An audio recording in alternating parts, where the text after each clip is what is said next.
Well, hello, and welcome to episode 63 of Gamestack, Those Left Stranding. I'm Rick McVick, and with us tonight, as always, is Shaline. Hello, hello. Wouldn't it be amazing if they couldn't hear us at all? Oh, is that what's happening? No, I'm just saying, it feels like that. It just feels that way. Like it was smooth, minus the kind of non-smooth fade out of the music. It was a smooth transition into the intro, Don't and it scare just... me like that, Rick. I thought we were having an audio failure. And I was just thinking earlier today about how long it's been since the show has been a trash fire, complete and total dumpster fire. Yeah. And here you go. Just Chuck in the chat says a Thursday show. What a nice change. So, it's Friday. Happy Friday. Vendor, first enjoying of all, isolation, are you? yes. What year is it? To quote the Vendortron quote.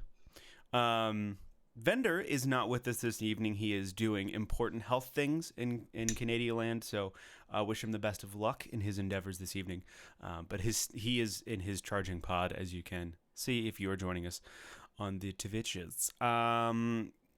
Let's see here. He is here in spirit. He wrote the show, so. Do robots have spirits, though? Biv does. That's an existential question. Biv has lots of spirits. Biv has a lot of spirit. Chuck in the chat. Yes, it is Friday. Cyber Red Panda, this is not a haircut. I just did my hair for the first time in like 3 weeks. It's getting unruly. But anyway, it's amazing what a lot of pomade will do when you force your hair to do. Are you a Dapper Dan man? Fop, goddammit. No, I actually use Shiner pomade. It's amazing pomade. Anyway, Vendor has put in a nice little update. He did most of the show notes for us tonight, so if we seem like we are deer in headlights, it's because we mostly are. But you can donate to the WJLG In It Together COVID-19 Relief Fund. You can share the link with your friends and family. I believe that's on our Twitch page. It is below, right below us, right there. Oof, my tinnitus is going crazy. Proceeds are going to be putting personal protective equipment on healthcare workers all over the world. You can dress a healthcare worker with the PPE that they need for the shift, around $15 to $20, and so far we have raised $2,322.69. So that's awesome. That's splendid. It's very.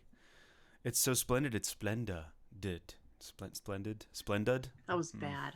Mm-hmm. Yeah, but what's good is that we've raised that amount of money, and we can be raising more as we stream and do these shows. So yeah, thank you for everyone who has donated so far, and I hope that if you haven't and you have the ability to do so, that you can. So yeah.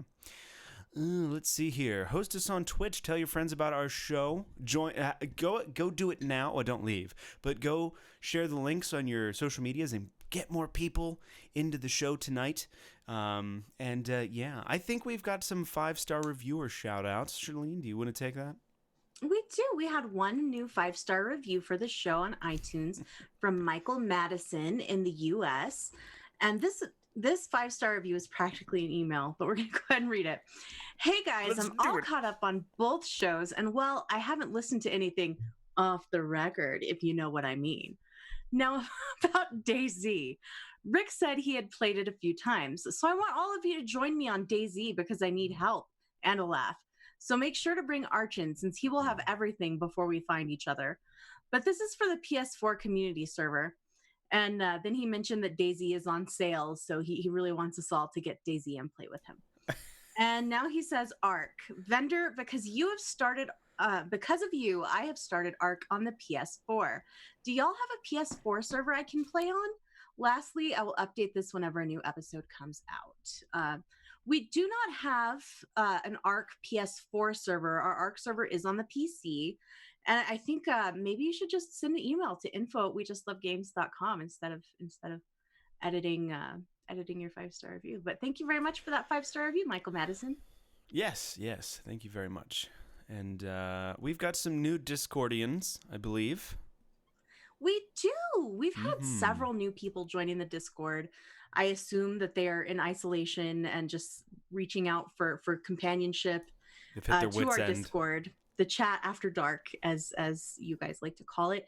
And we would love to welcome these folks: I Dark Saint, Jack 37211, Pro 22980, Indie Desert IT Guy, Ambrose W, BB Gaming 14, and Vendor put a little note in here: join our Discord, if not for the conversation, then for the cats. There have been many, many cats. It has been abuse of the cat bot, in my opinion. But it's lovely. I rather enjoy it. I'm guilty myself of abusing the cat bot. So just put in a dot cats, you'll get a lovely cat gif. Awesome. Well, tonight you can expect such gems on this show, such as the news, stocks, and some gameplay. A quick COVID-19 update from Vendortron. It simply says, stay the F. That was verbosely written in the show notes. Stay the F at home. So there you go. That's a quick COVID-19 update from Vendortron. Yes. Perfection, to say the least. All right, well, let's get started. It's getting close to, it's going to be May soon. Very close to that new month. It's been, as we say around here, it's been April for the last 365,000 days. And soon it'll be May. And you can expect It's some gonna new... be May? It's going to be May. We've done that 3 times now. Stop.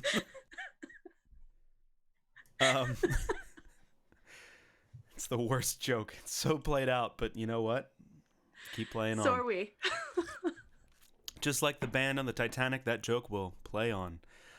All right, so here are, it's a short list, unfortunately, but we're going to get through it together. Here we go, the new releases for May. So on May 5th, you can expect Someday You'll Return on the PC. May 14th is Signs of the Sojourner. Also on, but May 15th is Trackmania on the PC, and also on May 15th is Those Who Remain, the IRL Corona Simulator, it says. No. Those Who Remain will be out on PC, PlayStation 4, Xbox One on April 15th. On May. It's been a long year. On May 19th, you can expect the Wonderful 101 : Remastered. PC, PlayStation 4, and the Switch. On May... My uncle had his colon remastered once. Did he? Yeah. How'd Kept him in the hospital for weeks. How'd that work out? Did it work out real well? I hope he's right. I got nothing. Also on May 22nd, you can expect Maneater on the PC, PlayStation 4, and Xbox One, and Saints Row the Third Remastered on PC, PlayStation 4, and Xbox One. Are you a Saints Row fan? Not really. I played one of them at one point. I don't remember which one it was. It was okay. It was very purple. Yeah, very purple. Is that what you just said? Yeah, it was very purple.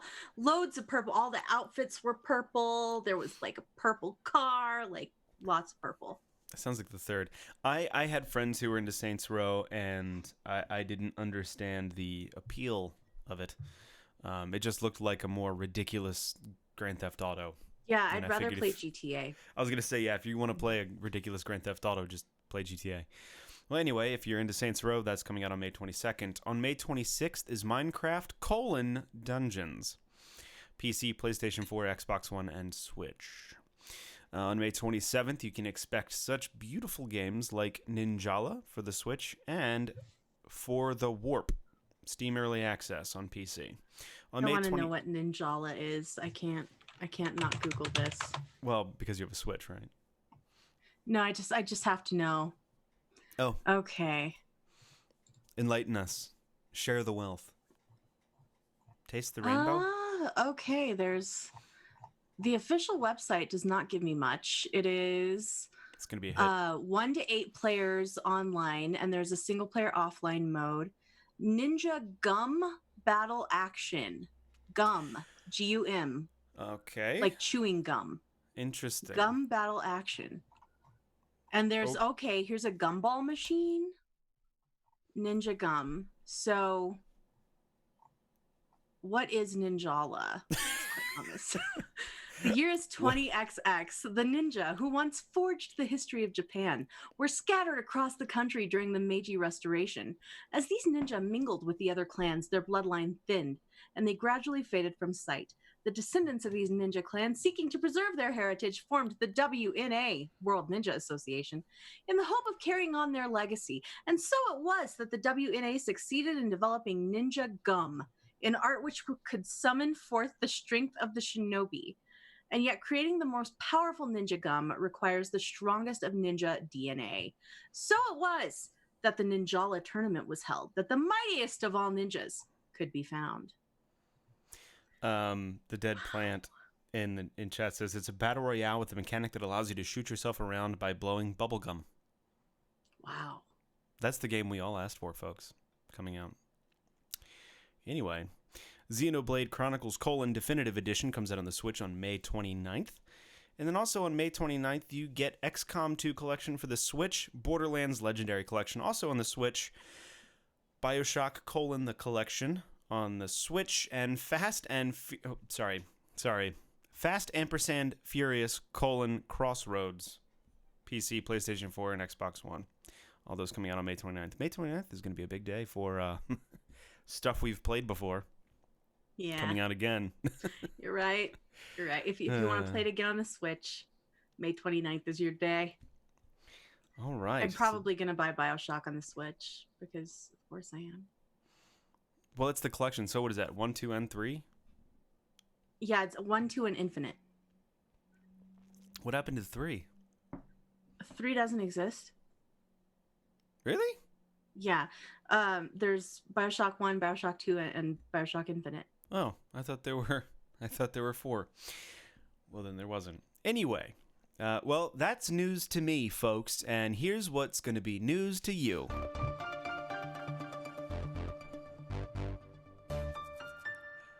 So, Shaline, take it away with the news. I will. And also, as always, shout out to Joseph Tao for helping us put together the news.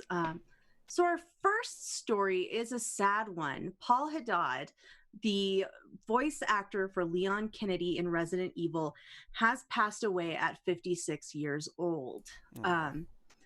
He, in addition to playing Leon Kennedy, he was also Uncle Arthur in the children's show Babar. Did you watch Babar when you were a kid? I did not. I used to watch Babar. I did not watch Babar.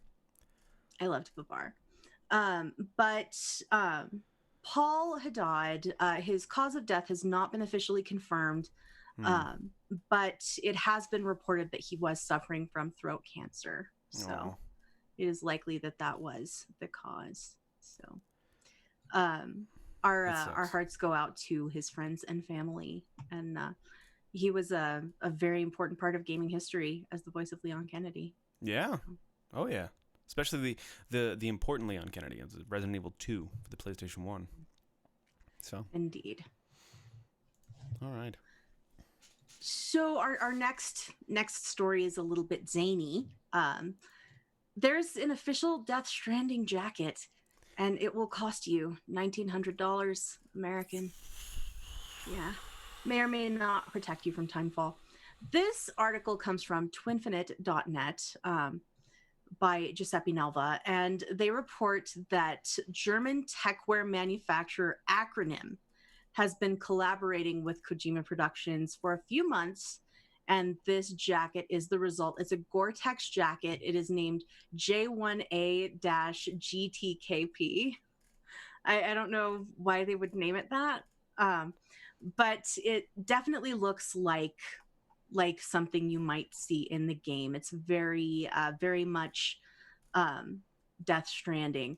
Costs $1,900. It's very, very costly, but it does look pretty cool. It has bridges all over it and some logos, and it looks absolutely like something from the game. And here's how Acronym describes the jacket. Ooh, My body may be present, but my soul is on the beach. I'm already dead. official Bridges variant of J1A GT Gen 2.2 to commemorate the release of Death Stranding. Developed in close collaboration with Hideo Kojima and Kojima Productions, conceived and art directed by Yoji Shinkawa. J1A was the first ever jacket designed by Acronym. Originally conceived in the years between 1999 and 2001, it is the progenitor of the Type 2371 and of every other acronym jacket that has followed. J1A GT is the culmination of everything we have learned about building apparel since that time. Everything is new, everything is the same. The very idea of acronym, rendered in physical, wearable form. A carefully balanced array of functional and aesthetic systems presented here in completely remastered form. Asymmetric, dynamic, acronym among equals. So I feel like the description of this jacket absolutely just shows me why Kojima decided to collaborate with these people. That is the Kojima-ist jacket description I've ever heard. It is. And it usually, and just like everything else with Kojima, it ends simply. So the last paragraph that they have describing this jacket is built with next generation Gore-Tex Pro Fabric technology for improved ruggedness, increased breathability, and greater comfort in more conditions. So they kind of went, like, they're just like, let's just wrap this up. Yeah. It has lots of pockets, and apparently there is a space for you to store your baby in a jar, should you have one. So, see right there, strapped across his front there. There's the baby in the jar. Yeah. Is that the yellow pouch? Yes, the yellow pocket. The yellow pocket is for your fetus. Yeah. You can just keep it right there. Oh, that's so crazy. Yes, the fetus is sold separately, Merrickgren. If you had just blow money, would you? No. I would look terrible in that jacket.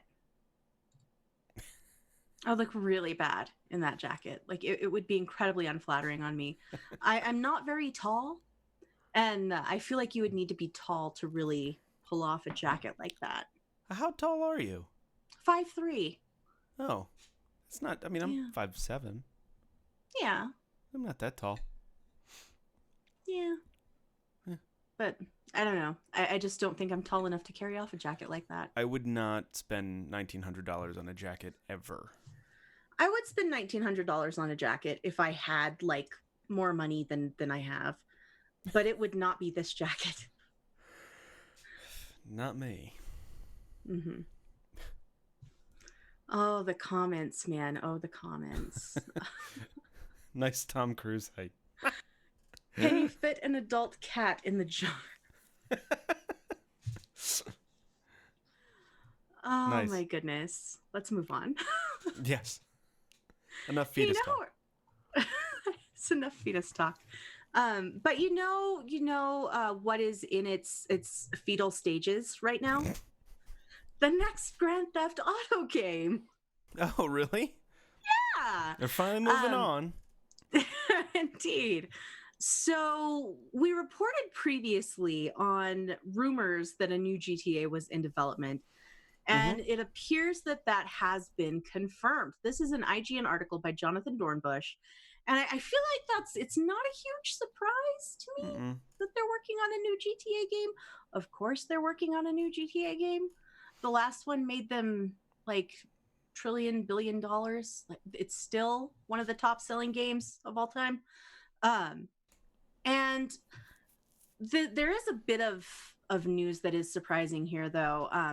The next entry may have a different scope because of changes at the studio. And of course, this game is going to be a long way from release. It is in the early stages of development, according to an anonymous source that reported to IGN. And so Kotaku, you may recall, did a big story about the crunch culture at Rockstar, that the workers were apparently being treated very poorly, and they were working ridiculous hours during the development of Red Dead Redemption 2. And the studio is attempting to change their methods of production to avoid having this happen in the future. And one of the plans, allegedly, is that the next GTA title will be a moderately sized release that is expanded with regular updates over time that would hopefully help alleviate the crunch and the stress of development. Instead of releasing a massive, massive game at one time, they would release a moderately sized game and continue development on it as time went by, which Huh. makes sense to me. A That's moderately sized game from Rockstar is still going to be bigger than most other games. Yeah, their games are ridiculous. Red Dead is super detailed and immaculate and amazing. And Mm-hmm. the snow physics on point. Yeah, I So mean, I'm really curious to see what that means, though, from Rockstar. But then again, I'm not super familiar with all the GTA games that have come out since GTA 3. No, sorry. Vice City, and then what was the one after that? 4? No, it was before 4. San Andreas. Yes, that was the last one I played. So I haven't San been keeping up Andreas with the was GTA good. game. It was very 4 good. was good too. I loved 4. Vice City was still a fave.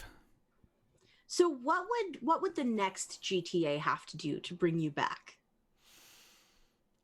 Um, I found the sprint walk thing real stupid. And I'm trying to think if I'm trying to remember this properly, so forgive me. In Red Dead Redemption 2 on the PC, when you just hit W, it runs. And when you hit shift, it sprints. And I think in Grand Theft Auto 5, when you hit W, it walks. And then you can only sprint. There's no like run. I don't know. I was having a lot of issues with like just the way that the controls were set up because it was a port.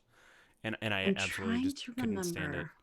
remember. So it may be just me being Neanderthal on the whole situation I here, know but you can do like a slow walk, and I think you can do a faster jog, but I don't know on PC. I don't know on PC because yeah, on a controller you have the pressure sensitivity of the sticks, right, and right, you move faster if you push the stick farther. Um, right. And I but just remember porting it to hating. PC, yeah, I I'm just not remember sure. hating the PC port and not getting it. So I'm sure Red Dead Redemption 2 feels fine. So as long as that thing, but it wouldn't take much to get me back. I think I just missed the boat on GTA 5 at the time. Personally, would like to see a new location Hmm. rather than going back to something they've done before. But then Yeah, again, that instead of like Back requires to more. Liberty City or Yeah, that requires a lot more work. But I would like to see something um, of that nature. You know what I would love? I'd love like a GTA set in the past again. The Mafia, 80s. basically. Maybe not that far back, but it would be interesting. It would be interesting to see. Ooh, what about something not in American City? Paris That would be or cool. Berlin or something. London, Yeah, something not in America. I think that'd be cool. that would be cool. I'm for But it. anyway. Okay. Um, let's bring this story to a close. Unlike GameStop, which will be reopening some of its stores despite the COVID-19 pandemic. So GameStop has announced that they will be cutting pay for some of their executives and reopening some of their stores amidst the pandemic, according to this report from Polygon. And guys, GameStop, what are you doing? What are you doing, GameStop? What are you doing? George Sherman, GameStop CEO, will be taking a temporary base salary reduction of 50%. And Jem Bell, the chief financial officer, and the remainder of the executive leadership team will be taking a reduction of 30%. The directors will receive 50% less cash compensation from the board of directors. And other members of the corporate staff and operating units will receive pay cuts and furloughs. They will be reopening retail locations in the coming weeks internationally and in 2 U.S. states. GameStop was unable to pay a portion of certain lease payments due to governmental regulations and certain landlord decisions to close properties. The company is in discussions on how to defer or abate these payments in the coming months. They have begun the process of reopening their stores in Italy, Germany, and Austria, and in the states of South Carolina and Georgia. And they are preparing for the potential to reopen in other operating countries and states in the coming weeks. About 1/3 of GameStop locations are currently closed. And in February, Polygon reported um, that they were putting increased pressure on employees to hit sales targets. And as part of the response to COVID-19, GameStop announced that the company would plan to carry less inventory and match demand with a focus on key hardware, software, and accessories products. Vendor put in a little note here that he said, in his opinion, it's this or go bankrupt. That shouldn't mean putting people's lives at risk. So, Can I ask chat right now to give a hand emoji for who all will not be shopping at GameStop when they open up? I'm just curious to see how many of our people actually don't do. I haven't gone to GameStop in years. I haven't been to a GameStop since high school, maybe. It's been ages, maybe college. There's no point. Yeah. They're awful and terrible. Part of that is just that, I live in the middle of nowhere. But that's true. But yeah. Well, there's people in chat raising their hands, so that's everybody. So bye-bye GameStop. R.I.P. GameStop. I feel bad for the employees. I really do. But I feel like if you go to work at GameStop, you know what you're getting yourself into. I don't think that's fair. Yeah. I really don't think that's fair. Because you need a job and you got a job at GameStop, that you're in no way culpable for having a terrible company. Oh, no, you're not culpable for it, but I mean, it's GameStop. We all know that, they'll give you $3 for the game that you just bought at full price. Yeah, if you're lucky. People need jobs. So, speaking of terrible places to buy games, Turkey, the country of Turkey, is joining that collective. So, following a presidential order last week, the purchase of video game consoles in Turkey will include a customs tax of 50% on video game consoles. And this new tax rate will remain valid until September 30th, after which the tax rate will go down to 20% from October 1st, 2020, going onwards. Local retailers had already raised the prices, and the timing is just terrible with COVID-19, having people wanting to play video games because they're isolated in their homes. And the lockdown of Turkey in March saw the sales of video game consoles just really rise and rise. And with this new tax rate, sales are likely to dwindle. So this tax rate could also have a big impact on the next generation consoles that are still allegedly scheduled to be coming out this fall. I will be surprised. I will be surprised if those consoles do launch this fall, but we'll see. But they are planned to release, and you will be paying some significant tax if you live in Turkey. So, darn, that's a bummer. Yeah. Why y'all got to be like that? Our 2 listeners from Turkey, we're sorry. Yeah. And we love you. I think we actually have a few listeners in Turkey. It may just be like people's VPNs. I don't know. Tor browsers, something. Show that they're in Turkey. But either way. If you're in Turkey, solidarity. We appreciate you. Let's see here. Nintendo has, I don't have a segue for this. I can't. I don't know what the segue is. But Nintendo has had a bunch of accounts. By a bunch, I mean about 160,000 accounts were compromised in a data breach. I was one of these, I believe. What? Yes. So, okay. before this news came out, for like 3 days in a row, I got notices that my Nintendo account had been logged into from a Firefox browser. And I haven't used a Firefox browser in a long, long time. It's been a really long time since I used It's a good Firefox. browser. It's a good browser. So, well, I'm not arguing that, but I knew it wasn't me that logged in from a Firefox browser.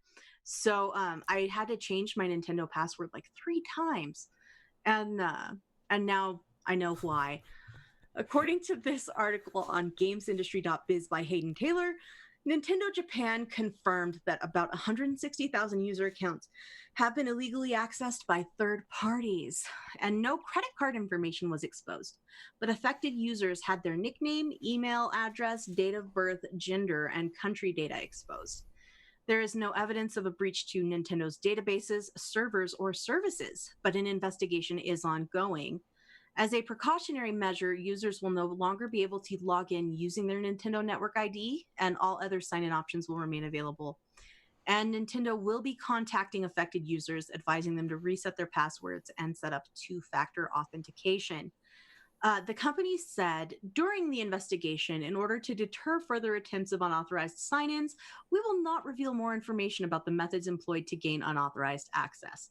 We apologize for the inconvenience and concerns caused to our customers, and we will continue working hard to safeguard the security of our users' data. So that was a bummer. I was highly concerned because I was just trying to play Animal Crossing. That's all I wanted out of life. Just wanted to play Animal Crossing. You should always use two-factor. Boom. I know I should always use two-factor, but... And also use a password that's not like password 12345. How did you know that was my password? United States' nuclear launch codes, all zeros. I need to change my password. Oh my goodness. Oh my. Well, that's a bummer. I'm glad that you got it sorted out, though, and there wasn't anything too sorted. Yeah, it wasn't a huge deal. I just changed my password and played some Animal Crossing. So we'll see how that goes. See if I get hacked again. I don't know what they could really do with my Nintendo data. I don't have Buy my you credit games? card saved on it. I know. Oh, right? You don't? Oh, okay. I don't have my credit card saved on there. So that's good. I feel like it's sort of a safeguard against myself. You know, if it's hard, if I'm gonna have to like go open my purse, find my wallet, get the credit card, if I'm gonna make it harder for myself to buy the game, then I'm less likely to spend the money. So, but has that actually helped you? I don't know. At least I got a little cardio, walk into the kitchen to get my purse. Right. That's why I keep my wallet right next to my PC. I know today I was like, I showed Sarah, I was like, here's my Amazon cart. Can I I miss buying vinyl. I need. What was in the Amazon cart? There is so one of the records was a Drab Majesty album, which Drab Majesty is a nice chill wave band. They're really good. And then 2 Miles Davis records. One is Relaxin' with the Miles Davis Quartet, and the other one was the Miles Davis and Sonny Rollins record. Bond Groove, something like that. It's lovely. It's a good one. Anyway, yes. And then there was some other like a hard drive toaster, and then a USB wireless Wi-Fi card dongle thing. A hard drive toaster? Yeah, it's just like it looks like a toaster. You stick hard drives in it, so you don't have to like use your internal PC. It's like swappable hard drive. Oh. Yeah, it looks just like a toaster. So they call it. Okay, does it make toast? It does not, unless the hard drives burn up. Unfortunately. Speaking of, you'll appreciate this since you built your own PC, and I know some of our listeners have built our own PC, or built their own PCs. I have, at the moment, 3 towers on my desk. I've got my main gaming rig. I have a rig that I use for other stuff, and then my work rig. The rig that I use for other fun things, it was running super slow. And I'm like, it's got an i5 processor and like 8 gigs of RAM. I mean, it's not crazy, but it shouldn't be, super glitchy like it is, and like taking a long time to load Chrome. I mean, it was just taking forever to do anything. I'm like, what is going on? So I popped it open, and I reseated the RAM. And when I was reseating the RAM, I noticed that when my hand brushed the heat sink for the CPU, it like jiggled. And then it kind of fell off the That's not motherboard. good. I'm like, oh no. That's concerning. So when I pulled off the fan, the edges of thermal paste around the CPU were black because it'd been so hot it started to cook the thermal paste. So I like cleaned it all off and like reseated everything, and it's snappy now. So Nice.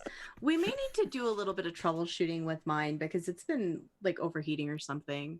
oh yeah, On a pretty regular basis, I get a blue screen of death when I'm playing video games. Ooh yeah, we need to. So. You built that thing like 3 years ago almost. Now. No, this is a newer one. This is newer than that. Oh, remember okay. I got the new one last year? This one's a little over a year old, like a year and a half old. So. Did you build it? No, I bought it mostly pre-built, and then I added some parts. Oh, cool. So. All right, yeah, we'll talk about that. Let's do that now. Let's just forego the show and let's do troubleshooting with Shaline and Rick. Wow, that sounds like an episode of Seinfeld. I hate that show. Do you really? I really don't like that show. I was never a huge fan, but I didn't hate it. No, Seinfeld. Go ahead. Okay, I'm sorry. Seinfeld, an adventure game, is going to be a thing, or it might be a thing. There are two people who are pitching a Seinfeld point-and-click adventure game, and I'll just read the first paragraph of this. Hello, the internet. We're Jacob Janerka, who made Paradigm, played by the likes of PewDiePie and Jacksepticeye, and Ivan Dixon, who directed the animated clip for Childish Gambino's Feels Like Summer, and pixel intros for The Simpsons, Adventure Time, and Rick and Morty. And we would like to pitch to you a game about nothing, set in the Seinfeld universe. And they go on to talk about how they just love Seinfeld and they want to do this with the official Seinfeld license, but they think that pitching to the internet will show that there is a demand for this game that will give them a better chance at making it happen than just sending an email to whoever has the license to Seinfeld. They are huge fans of the show, and they just want to do this. This is something they want to do. The characters look fantastic. They look really great, little pixel art versions of all of the Seinfeld characters. And they just basically need people to show that there's interest so that it can get made. So if you are interested, visit seinfeldgame.com and express your support for the Seinfeld adventure game. I'm sure a lot of people would want that. I love point-and-click adventure games. I really do. I like comedians in cars getting coffee. I just don't like Seinfeld. I mean, I've seen episodes and it is funny. I just I don't know. Not my thing. Not my jam. His friends annoy me. Yeah. It's okay. I mean, Seinfeld's okay. It's like basically the same show as Friends, in my opinion. I feel like they're basically the same show. It's just... Yeah, I can see that. Yeah. Comedy is better, but yeah, I get it. They're fine. These shows are fine, but I would choose most other shows. Alf. Really. ABZ Man 2K wants to know if you have a go-to sitcom. The 70s Show. Yeah. Is my go-to sitcom. Yeah. Like if I was just going to pick one and sit down, I mean, you know, it was it's the 70s Show. Yeah, followed closely by MASH. Oh, MASH is so good. MASH is so... You know what else is good? The Golden Girls. It is good. I really do like the Golden Girls, but it's not up there for me. I think maybe because I didn't watch a ton of it growing up. But yeah. The 70s Show, I've seen every single episode maybe 3 times. That 70s Show is fantastic. It's and then so and MASH I've seen all the way through once, and it was just a delicious. MASH is brilliant. MASH is one of the best shows ever made, in my opinion. It's really good. The ending episode was so sad, so heartbreaking. But yeah, those two are my go-to sitcoms at this point. So. Indeed. Yeah. What about you? Is it Golden Girls? I don't think I really have a go-to sitcom. I don't watch that many sitcoms. Yeah, gotcha. I used to, but lately, it's been years since I've really sat down and watched through a sitcom series. Gotcha. Well, I've suggested a few to you. Lately, I've been watching Bosch again for the third It's not time. really a sitcom though, is it? That's No, like it's like a a drama. detective show. You see, Yeah, that's the it's kind of thing good. that I'm more likely to watch. Miss Is Maisel, I've a seen more a lot. dramatic show. Yeah, Yeah. Miss Maisel, I've seen a lot. Yeah, but those aren't sitcoms. Those are like stories. Is the sitcom gone? I don't I can't think think of so. any. I can't think of any new sitcoms really. Hmm. Okay, chat's gonna have to help us here because Yeah. I don't watch a ton of TV. Yeah, I Um, can't think of any new sitcoms. Well, then again, I'm on streaming services, so.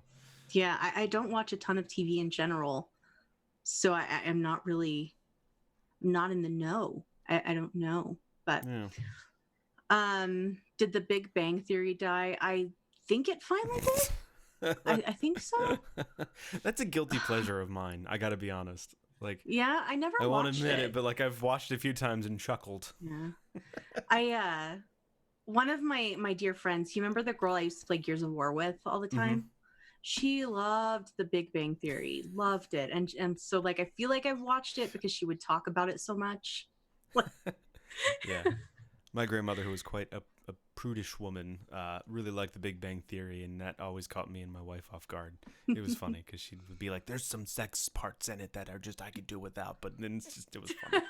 Anyway, why are we here? What are we doing? Mars the Bug says, "Does Brooklyn Nine-Nine count?" I think it I guess does. so. Yeah, that's true. I'm That's a pretty pretty popular sure one. Brooklyn Nine-Nine. Yeah, I think that does count Yeah. as a sitcom. Mobius says that she feels like the laugh tracks are gone. I think they are. Yeah. Oh I don't know yeah. that they use the laugh tracks in the sitcoms anymore. I hope No. not. Anyway. I think you should edit in a laugh track right there in that little pause. That would just be Oh, well, so I good. did have plans to use a soundboard, but I was overruled. Oh dear. By your sounding board? No, overruled by you and vendor. Yeah, I was at the we were at the sounding board because that's the like, hey, I'm gonna use you as a sounding board. I'm. Never mind. You know what? Other messages aren't going through. What?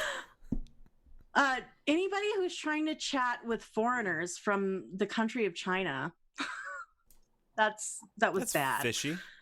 China is planning to ban online gaming and chatting with people outside of the country. Um, this is from a Taiwan news site called Taiwan News. And it says, after blocking a popular Nintendo game, Animal Crossing, the Chinese Communist Party is taking its political censorship to the extreme by disconnecting Chinese online gamers from their guildmates outside China. And on April 10th, China banned Animal Crossing because people were making custom scenes reading Free Hong Kong and mocking Chinese leader Xi Jinping. And some other players were using the game to talk about their discontent with the Chinese Communist Party and making satirical content related to the Chinese Communist Party and their response to the coronavirus. And the communist regime is said to have noticed an authority vacuum in online multiplayer games, which enables people to socialize without being monitored. And local metropolises are scrambling to draft laws to expand the scope of online censorship into video games to prohibit gamers from meeting and chatting with people on the other side of the Great Firewall, as it is called. So, The Great Firewall. yeah. Really? So, Did they come up with that, or was that just a nomenclature tagged onto it? I'm not sure who came up with that term, but it's a term that's been in place for a while. Um, Government oversight, man. Can bite you in the bum. That sucks. That really does suck. Yeah, it really does. It was sort of a loophole that people had found to be able to communicate with people Yeah. outside of the country through online gaming, but I apparently that is going to be cracked down on. So, Well, China is one of the most innovative and intelligent companies when it comes to cybersecurity and hacking. And I'm fairly certain some teenagers are going to find their way around that.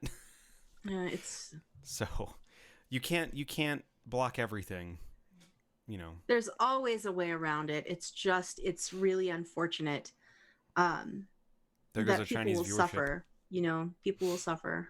Yeah, and So so I hope all goes well for you fighting the good fight out there, and good luck. Good luck. That sucks. indeed. Well, So that's it. That's the news. that's the news. Well, what a wonderful news segment. We can take stock though in the stock market with Gamestack.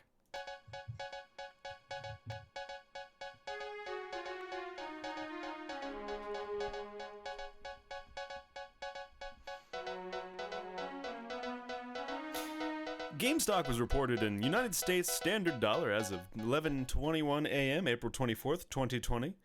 And this is the change since our last show 2 weeks ago. Sony is up 80 cents at $62.38. Microsoft is up $7.05, sitting pretty at $172.19. Nintendo is up $4.06 at $54.55. Take-Two is up $7.26 at $127.16. Activision is also up at $5.62 at $66.08. Sixes are tough for me, if you can't figure that one out. Ubisoft is down 56 cents at $14.51. EA is up $8.90 at $115.39. Tencent is up $3.24 at $52.71.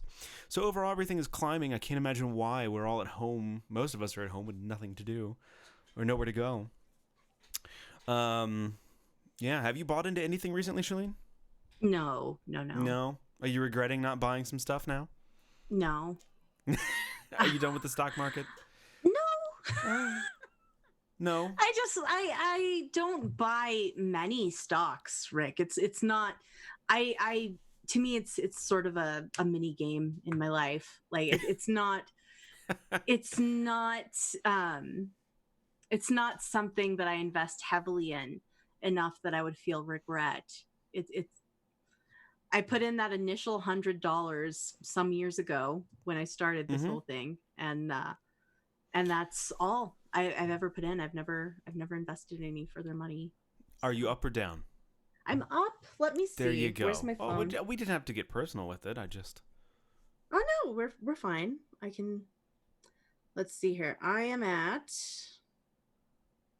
$176.86. Okay. So. Your ROI over 3 years is like $70. Good job. It's 70 more than you didn't have. All right, so that's GameStop. It's going up, at least that small subsection, but it is a volatile market these days, as it were. All right. Well, we're going to go ahead and start talking about what we are playing, what we have been playing in the last 2 weeks. Now, in the last 2 weeks, most of us realize that Wastelanders has hit for Fallout 76, and it is a big hit, honestly, especially with those of us here at WJLJ. All three of us have been playing it again.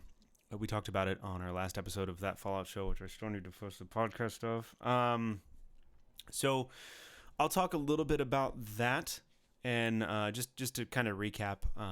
So Fallout 76, many of you know that I had installed the game for a while just to take a break. It was not sitting well with me, especially with Fallout First. Since then, I have purchased Fallout First. I am part of the elite 1%, and I gotta say I like it. I don't agree with it, but I gotta say I like it. Like I still I feel opposed. I feel like it's wrong, but gosh, I love it. It's I feel like it's like one of those things where you're like the classism in society today is what is the bane of existence for all? Jenkins, pull the car around, but we really must do something about the classism. And that's how I feel like this goes. We're all Thurston Howell complaining about how the rich keep getting richer, and then we summon our car. Jenkins, pull the car around. So, there we are with that. I am not proud of that. I owe Shaline a big apology for riffing on her about getting it at first. Accepted. Thank you, Rick. I still hate what they're doing with it, but I understand. Anyway, it's fun. Wastelanders is good. Wastelanders by itself is really, really good. They went back to some of the more Fallout 3 New Vegas conversational aspects with special checks or like skill checks in the dialogue options, and more than 4 dialogue options. So that feels really good and natural. And the characters are wonderful. They're rich. There are random NPCs that you can wander into. I walked into one NPC this morning and he's like, "Hey, how you doing? It's nice to see somebody out and about. It gets lonely out here. How's your day going?" And I was like, "It's going good." And he's like, "Awesome. I hope it keeps going better for you." "Well, I got to get back to work. Have a good one." And that was the conversation.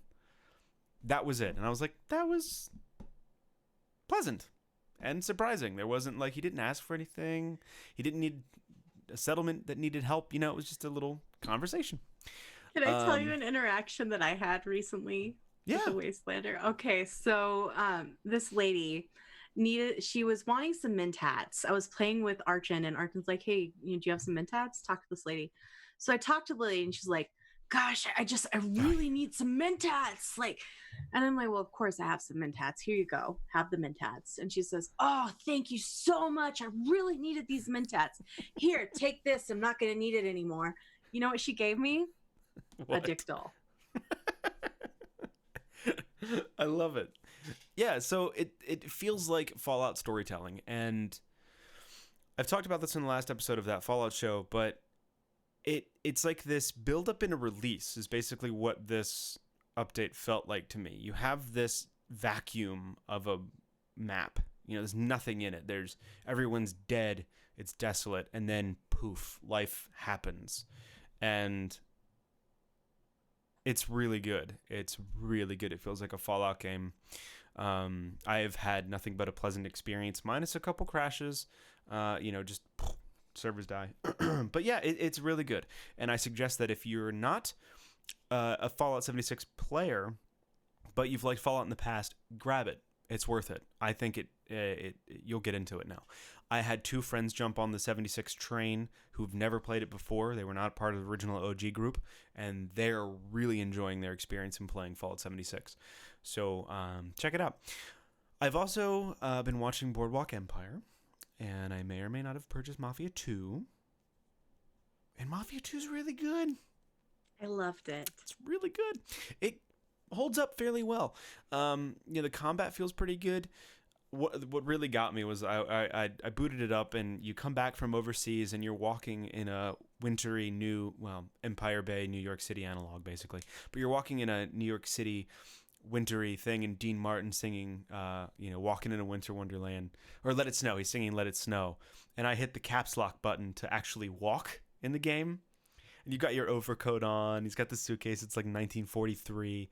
And I'm like, this should have been the era I was born into, But it was beautiful. It was just this really nice kind of atmosphere. So I've been playing that. It's good. It's an older game, so it's got some clunkiness, but it's really good. I really wish Mafia 3 still kept that mafioso aspect to it. I really liked Mafia 3, and the story was awesome. But going back and looking at the older ones, I don't think it should have been called a Mafia game, personally. But yeah, so Mafia 2, I've been playing that. Nothing really of note, although I hate wrecking my car. I'm constantly fixing my ride. I just feel like it has to be pristine condition, you know what I mean? It's just got to look good. I didn't know you also had to get gas. I almost ran out of gas once. Yeah. Yeah, you have to pull into a gas station and they come out and fill you up. Played that. I'm trying to think if there's anything else I played. We played some Sea of Thieves the other night, and it was lovely. It was lovely. So they've released a new update. There are cats as pets now. We may or may not have partaken. I have a black cat. His name is Chatford. And a part of this update, you can now become an emissary for a particular guild. So you have your gold hoarders, Order of Souls, which is like you kill skeletons and collect their skulls, or the merchant crew. There's also the Reapers and some other ones. But we decided to represent the Lollipop Kid.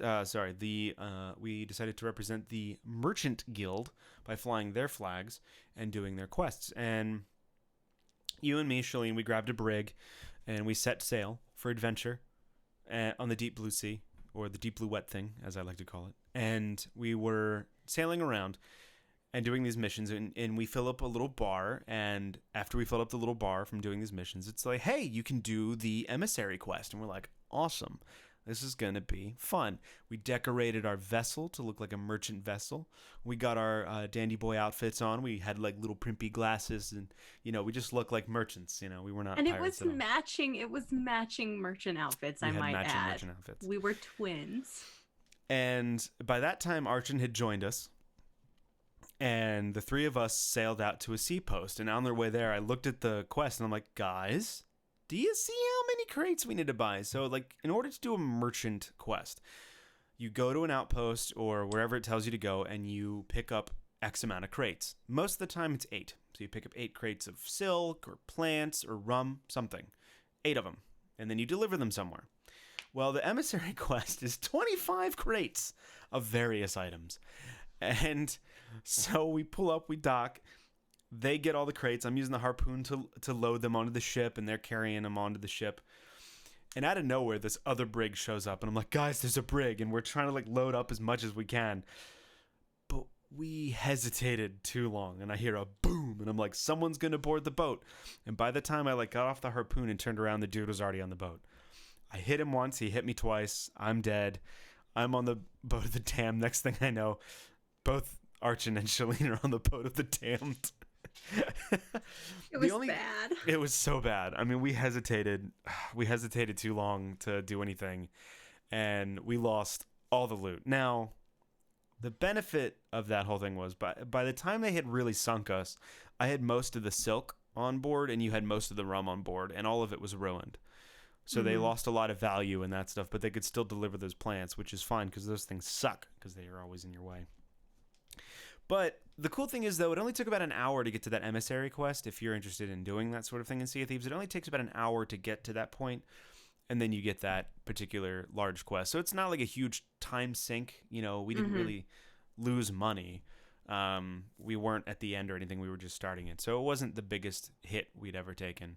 But it was just kind of like, quick load up. And we should have been like, let's go. We should have left. Yeah, we should have abandoned some of those crates. Yeah. But no. We were too greedy. We were. And greed gets you. If you're going to do anything bad in life, watch the greed. Greed is what gets you killed according to movies and mafia shows. So anyway, that was my gameplay. I didn't play too much. But Shaline, what about you? Oh, well, let's see. Of course, I played Animal Crossing New Horizons. Woo. I can see your enthusiasm there. I'm really, really enjoying it. I'm slowly growing my little town. I play half an hour to an hour a day, which I know is like amateur numbers to most of you out there. But for me, it's a good gameplay loop to just play a little bit every day. And I finally unlocked the outfit merchant, the clothing merchant. So they're little hedgehogs, Rick. They're little hedgehogs. And one of them works in the back, and she's just always on the sewing machine, just making the clothes just all the time, just frantically sewing. And the other one works the front, and she comes up, she's like, hey, you want to look at the clothes? We have these hats, like, check it out. And they're sisters, the Able sisters, and they're so precious. And the game has become outfit simulator for me. Today I bought a hat that looked like a bunch of grapes, because of course I did. And I'm spinning all of my bells on outfits. It's fantastic. I got a new resident in my town today. Her name is Carrie, and she is a kangaroo. And there's a little baby kangaroo in her pouch. And her head doesn't really spin all the way around, does it? No. She's just a lovely kangaroo mother with a little kangaroo baby in her pouch. It's very, very cute. Of course, Sea of Thieves. We played Sea of Thieves together, and I spent a lot of gold on clothes in that game too. Yeah, we did. Yeah, I probably dropped 300,000 gold on clothes that day. More than I did. It was a lot. You bought a dress too, didn't you? I did. I bought a fabulous dress, but then we had to change so that we could be matching. So Yeah, it's okay. Um, and I spent some real money to buy a kitten because kittens. And I bought a black cat, and his name is Gatito, and I love him. And you can just hold them like a baby and just pet them, and they purr. They do. And they just, if you leave them standing there, they'll kind of pounce and play. Like, they're so cute. I love them. And I bought Gatito a little hat and a little coat, and he's so cute. And earlier, somebody had asked if you have to get rid of your previous pet. And no, you still have your previous pet. But you have this pet chest, which we refer to colloquially as the Pokeball. Mm-hmm. And you just choose which animal you want to equip out of the chest. You can leave one active at a time. Yeah, you can only have one active at a time, but you still have them all. So Purple Rain is, well, he is living his best life in the Pokeball. He will come out again to visit, but for now I'm completely enamored with my little kitty cat, and that was the best $8 I ever spent on this kitty cat and his outfit. The dead plant in chat asks if you can feed your cat fish, and yes, you can. Yes, you can. You absolutely. I fed our cats a fish. Just the other day, fed them a fish. They loved it. It's delightful. And after you logged off the other day, Rick, I stayed on with Archon, and I really wanted to see the Reaper's Hideaway Island, because that's right, we didn't get there. The scary lady there at Reaper's Island has been slowly improving the place. You know, she's been doing some construction. There's the scary pit that she's been slowly excavating. And I was just going nuts wanting to see what she'd done with the place. So we sailed over to Reaper's Island, and she wasn't there. Wanda was gone. There's a new person there. We think it may be Stitcher Jim. We're not 100% sure. But that person is there. The scary pit has been kind of boarded over, and there's a platform that looks a bit like an elevator.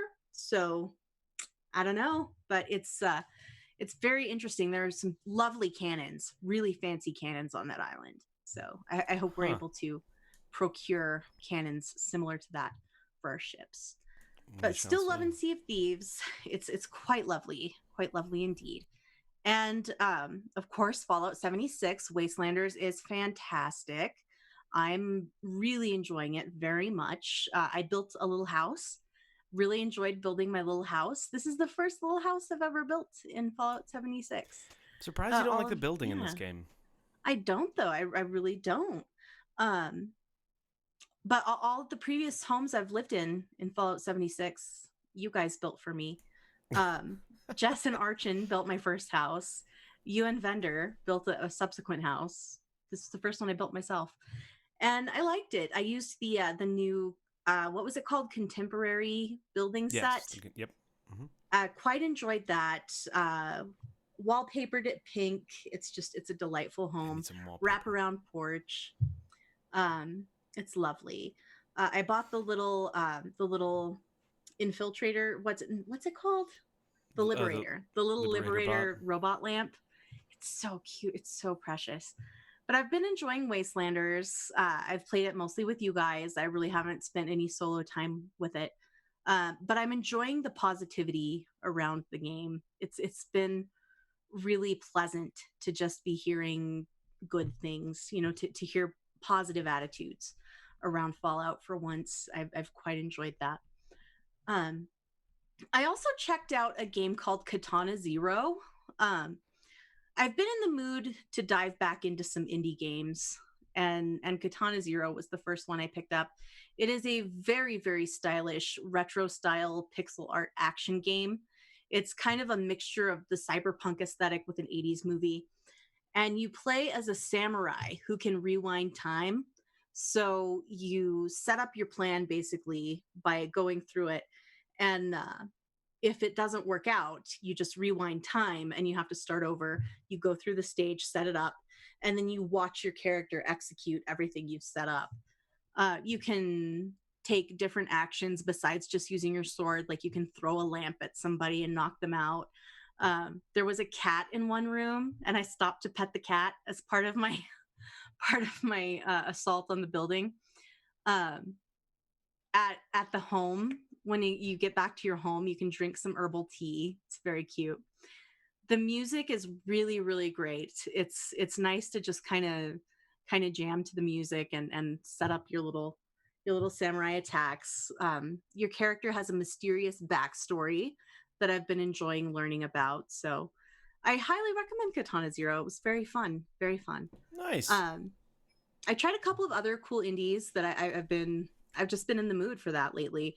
I checked out Battle Chef Brigade, which is sort of Iron Chef meets a JRPG, um, Hmm. meets meets Bejeweled. It's a very strange game, and I did not enjoy it. I felt like it had all of the ingredients of something that I should have loved. You know, it's this over the top, ridiculous story about um, this world in which you kill monsters and then you cook them. And you know, it's sort of like the Colonel Sanders dating sim meets Monster Hunter. You know, it's Gotcha. just it should have been something that I liked, but the controls were so finicky. I did not enjoy it. So that wasn't for me. And I also played through the demo of a game called Camera Anima that is still in production. Camera Anima is a steampunk point and click adventure game. Very cool. It's sort of a steampunk Jack the Ripper story. So enjoyed that quite a bit. Nice. And yeah, that's my gaming. Very cool. I like that. I like that one of us plays indie games. I don't. I've always kind of left them. Yeah, and that's good. It's good for one of us to like them. um, well, all right. That was a show. That was a whole thing. It's been done. It's over. But there's more. You can join us next Friday here at twitch.tv/We Just Love Games for another beautiful episode. Wait, you don't like that, do you? You don't like the foreshadowing of a good episode when it actually hasn't happened yet, have it? Oh, it's okay. It's okay. I've gotten over that. Okay. It used to really bother me. It felt very presumptuous to assume that it's going to be a good show before we know Well, that it's going to be a good show. it is. It is going to be a good show because we three are awesome. So anyway, join us next Friday at 8:30 p.m. Eastern Standard Time or 6:30 p.m. Mountain Time for another riveting, fun, exciting, action-packed episode of That Fallout Show here at We Just Love Games. You can also email us at info@wejustlovegames.com because we didn't have an email this time. We like hearing from you folks out there in the web world. You can also catch us on the Twitter sphere at We Just Love Games, or you can tweet at Shaline at Shaline L. You can tweet at me at Rick McVick or at Vendortron at VendortronN. You can also find us on Facebook, facebook.com/We Just Love Games, and also facebook.com/groups/We Just Love Games. We also have a Discord, which is the Chat After Dark. You can head there. We have a bunch of chat rooms with various games. You can game with other people. That link is below us, right there. Also, just pop us a message on a social media platform, and we will get you the link to join our Discord. It is growing. It's over 300 people now, which is awesome from where we started our humble beginnings. We record live here at twitch.tv/We Just Love Games, 6:30 p.m. Mountain and 8:30 p.m. Eastern Standard Time here on Fridays. And every once in a while we do other streams as well. Sunday, Shaline, are you up for a streamy? Yeah, let's do it. Okay. I don't know what we'll stream yet. I have the Indigo Prophecy, which is from the writer of Detroit Become Human. So we can give that a whirl. Or we can do survival horror, but we'll figure that out later. But stay tuned for that announcement if we do a stream on Sunday. That usually happens around 4 p.m. Eastern Standard Time here at twitch.tv/We Just Love Games. We're also on YouTube, iTunes, and Stitcher Radio, and any other podcast aggregate that you may find. If we are not on your favorite podcast aggregate or podcatcher, whatever you call it, let us know. We will make sure that we get there. Thank you so much. Oh, I forgot to mention, please subscribe, retweet, review, everything like that. If you want to be shouted out at the beginning of our shows, please go to iTunes and leave a 5-star review with some texts. That way we can see your name and we will shout you out at the beginning of the show. Thank you so much for listening. Shaline, do you have a last word? I do. We usually go with something a little pithy or clever for the last word, but this time I just want to say that isolation has been harder for some of us than others. So please, please, please be kind to each other. Just be kind. Awesome. Have a good night, guys, and have a great weekend.